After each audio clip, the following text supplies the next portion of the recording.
Dominus vobiscum.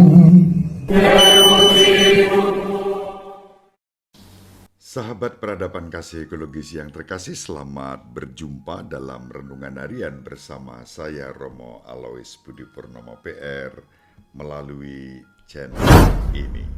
Semoga panjenengan selalu sehat, tetap semangat tanpa sambat, dan selalu bahagia kebahagiaan yang bersumber dari Tuhan Allah kita. Mari kita awali perjumpaan kita dengan bersatu di dalam doa. Dalam nama Bapa dan Putra dan Roh Kudus. Amin. Allah Bapa yang Maha Pengasih dan Penyayang, karena kabar malaikat kami mengetahui bahwa dalam Yesus Kristus, Putramu menjadi manusia. Kami mohon, curahkanlah rahmat-Mu ke dalam hati kami, supaya karena sengsara dan salibnya, kami dibawa kepada kebangkitan yang mulia, sebab Dialah Tuhan dan pengantara kami yang hidup dan berkuasa bersama Dikau dan Roh Kudus, Allah yang Maha Esa, Tritunggal Maha Kudus, sepanjang segala masa. Amin. Dalam nama Bapa dan Putra dan Roh Kudus. Amin. Sahabat peradaban kasih ekologis yang terkasih, hari ini tanggal 7 Oktober secara liturgis ditetapkan bagi kita umat Katolik untuk peringatan wajib Santa Perawan Maria Ratu Rosario Suci.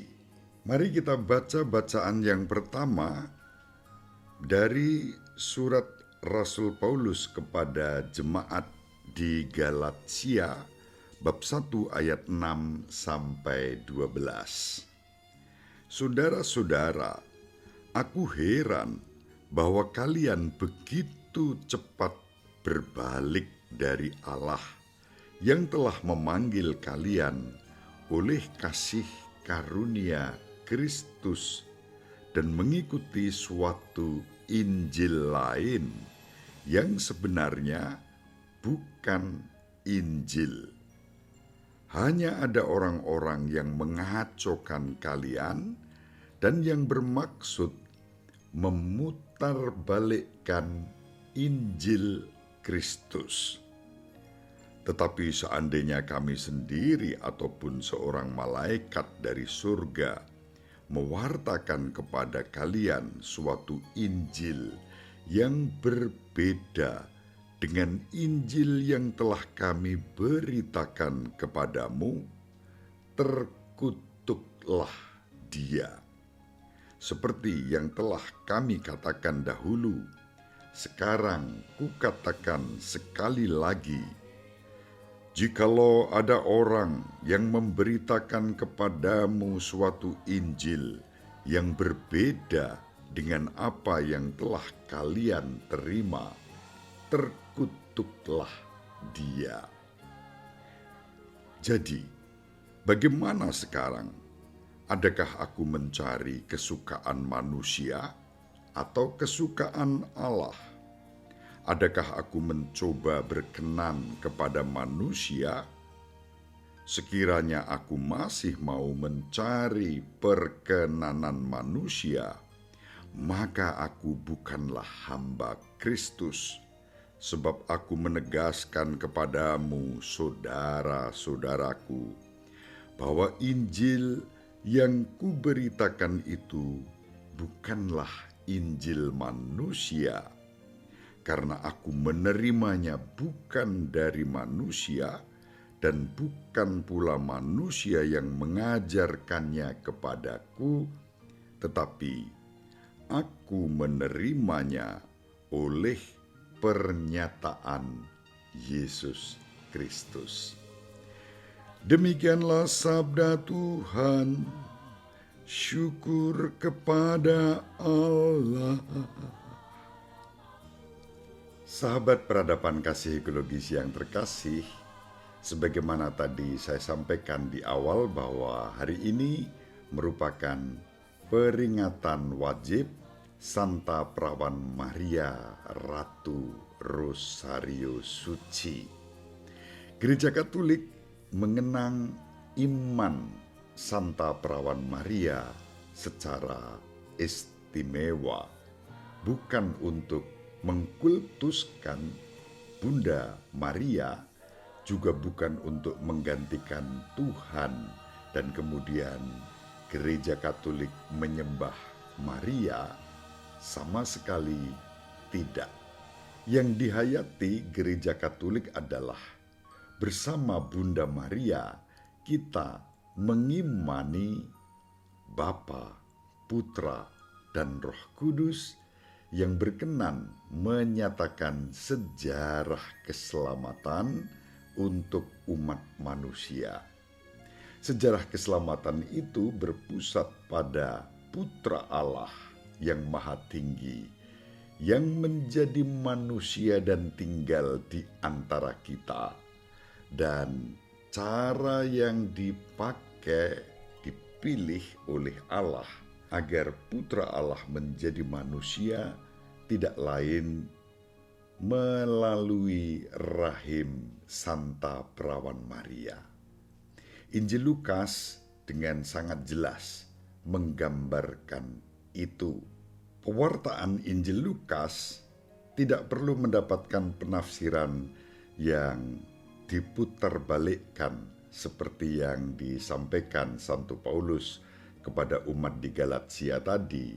Kita tidak boleh percaya kepada orang-orang yang memutarbalikkan Injil hanya untuk kepentingan-kepentingan manusia dan kemudian bahkan menyangkal rencana keselamatan Allah yang dalam sejarah memang melibatkan Santa Perawan Maria. Dalam rangka ketaatan itu, Gereja Katolik dengan rendah hati mengimani Bapa, Putra, dan Roh Kudus yang memilih Santa Perawan Maria menjadi Bunda Putra Allah sendiri, dan karena itu salah satu dogma yang diajarkan dalam Gereja Katolik, Maria disebut sebagai Bunda Allah. Kata Allah di sini merujuk pada Putra Allah yang menjadi manusia di dalam dan melalui rahim Santa Perawan Maria. Dengan mengandung dan melahirkan Putra Allah yang Maha Tinggi, Santa Maria diimani tetap perawan yang suci. Maria karena mengandung Putra Allah yang Maha Tinggi, yang merupakan sumber kekudusan bersama Bapa dan Roh Kudus, tidak mungkin rahim dan hidup Santa Perawan Maria ternoda, karena Santa Perawan Maria terberkati sejak awal mula oleh kasih karunia Allah, bahkan dipilih untuk mengandung dan melahirkan Putra Allah yang menjadi manusia dalam diri Yesus Kristus oleh kuasa Roh Kudus. Dan karena itu lalu gereja percaya dan mengimani bahwa Bunda Maria diangkat ke surga dengan mulia. Sahabat peradaban kasih ekologis yang terkasih, dogma bahwa Santa Perawan Maria, Bunda Allah, yang mengandung Putra Allah yang Maha Tinggi yang menjadi manusia, sudah dinyatakan dalam Konsili Efesus pada tahun 431, dan itu untuk melawan ajaran Nestorius. Kemudian dogma tentang keperawanan sudah diimani sejak abad ketiga dalam syahadat-syahadat, dan secara khusus ditegaskan kembali melalui Konsili Konstantinopel yang kedua pada tahun 553. Lalu dogma tentang Maria Immaculata yang dikandung tanpa noda dosa itu memang baru dinyatakan pada tahun 1854 oleh Paus Pius ke-9, dan kemudian dogma tentang Maria diangkat ke surga yang dinyatakan oleh Paus Pius ke-12 pada tahun 1950. Kendati demikian tidak berarti bahwa dogma yang disampaikan oleh Paus Pius ke-9 dan Paus Pius ke-12 merupakan hal yang tiba-tiba. Semua itu didasarkan pada iman akan Allah yang berkarya sebagaimana diwartakan di dalam kitab suci. Keempat dogma itu saling erat terkait dan merupakan konsekuensi-konsekuensi logis dalam rahasia keselamatan yang dirancang oleh Allah sendiri. Konsili Vatikan yang kedua melalui Lumen Gentium menegaskan kembali deposit iman tersebut. Kalau selama ini kita berdoa dengan seruan Salam Maria penuh rahmat, Tuhan sertamu, terpujilah engkau di antara wanita dan terpujilah buah tubuhmu Yesus. Santa Maria Bunda Allah, doakanlah kami yang berdosa ini sekarang dan waktu kami mati. Amin. Doa-doa itu bersumber dari kitab suci dan memiliki dasar-dasar Alkitabiah yang sangat kuat.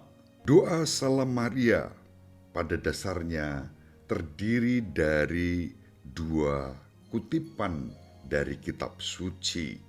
Dari Injil Lukas bab 1 ayat 28, kita mengulangi yang disampaikan oleh malaikat Gabriel kepada Santa Perawan Maria saat berkata, Salam Maria, engkau penuh rahmat, Tuhan besertamu, kasih karunia Allah ada padamu. Lalu dalam Injil Lukas bab 1 ayat 42 terdapat ungkapan seruan, terpujilah engkau di antara wanita dan terpujilah buah tubuhmu Yesus. Baru kemudian ditambahkan suatu doa permohonan dalam kalimat, Santa Maria Bunda Allah, doakanlah kami yang berdosa ini sekarang dan waktu kami mati. Amin. Sahabat peradaban kasih ekologis yang terkasih, kalimat-kalimat itu mengacu pada teks-teks kitab suci yang kita terima dengan rendah hati dan penuh syukur. Tidak perlu menggunakan akal budi manusia yang penuh akal-akalan untuk kemudian memutarbalikkan Injil sebagaimana diingatkan oleh Santo Paulus kepada umat di Galatia yang tadi kita baca.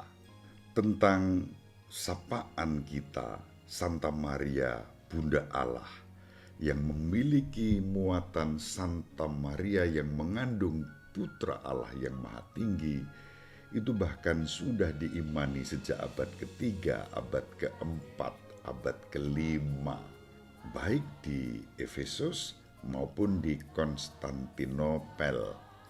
Itu sangat jelas. Apa yang diimani dan diwartakan melalui kitab suci dihidupi dalam tradisi suci yang sampai hari ini kita warisi dengan taat, rendah hati, dan setia. Rentang penghayatan kebiasaan itu mulai dari abad kedua, ketiga, keempat, kelima, keenam, dan ketujuh. Baru kemudian pada abad ke-16, doa Salam Maria kita miliki resmi seperti yang kita daraskan pada hari ini. Sahabat peradaban kasih ekologis yang terkasih, kemudian 7 Oktober tahun 1571 terjadi satu karya agung Tuhan berkat doa-doa rosario yang didaraskan oleh umat Katolik di daratan Eropa atas anjuran Paus Pius yang kelima. Sejak itulah kemudian 7 Oktober didedikasikan sebagai devosi yang khusus kepada Santa Perawan Maria, Ratu Rosario Suci. Ada pesan yang sangat bagus yang disampaikan oleh Paus Paulus ke-6 dalam Marialis Cultus artikel 45 yang mengatakan doa rosario ini adalah doa yang injili. Rosario merefleksikan cara yang sama bagaimana sabda Allah bekerja dalam sejarah keselamatan. Dalam sejarah keselamatan itu, rosario merenungkan secara tertata peristiwa-peristiwa pokok yang digenapi dalam Kristus, dari dikandungnya oleh perawan Maria dan misteri kanak-kanaknya sampai peristiwa puncak Paskah dan dayanya bagi gereja yang lahir pada saat Pentakosta, serta tentang perawan Maria yang diangkat ke surga tubuh dan jiwanya. Di sanalah Ibu Maria selalu setia bersama para rasul untuk memegang apa yang diajarkan oleh Sang Putra Tuhan Yesus Kristus. Sahabat peradaban kasih ekologi yang terkasih, dari iman atas peristiwa ini dan perayaan liturgis kita diajak untuk bersama-sama meneladan Santa Perawan Maria dalam mengalami sejarah keselamatan dan buah-buah karya penebusan yang dirancang Bapa digenapi secara sempurna oleh Sang Putra. Kita taat tunduk kepadanya dalam bimbingan Roh Kudus-Nya. Selamat berpesta bersama Santa Perawan Maria, Ratu Rosario Suci. Tuhan melimpahkan rahmat dan berkat kepada kita. Ibu Maria dan Papa Yusuf selalu mendoakan kita, semoga panjenengan semua sahabat peradaban kasih ekologis yang terkasih bersama seluruh anggota keluarga dimanapun berada dibimbing, dilindungi dan diberkati oleh Allah yang Maha Kuasa, Bapa dan Putra dan Roh Kudus. Amin. Terima kasih, salam sehat, tetap semangat tanpa sambat, selalu bahagia, kebahagiaan yang bersumber dari Tuhan Allah kita. Salve, shalom, salam sejahtera, berkah dalam. Sahabat peradaban kasih yang terkasih, sampai jumpa pada episode berikutnya. Terima kasih atas kebersamaan kita. Salam peradaban kasih ekologis, berkah dalam.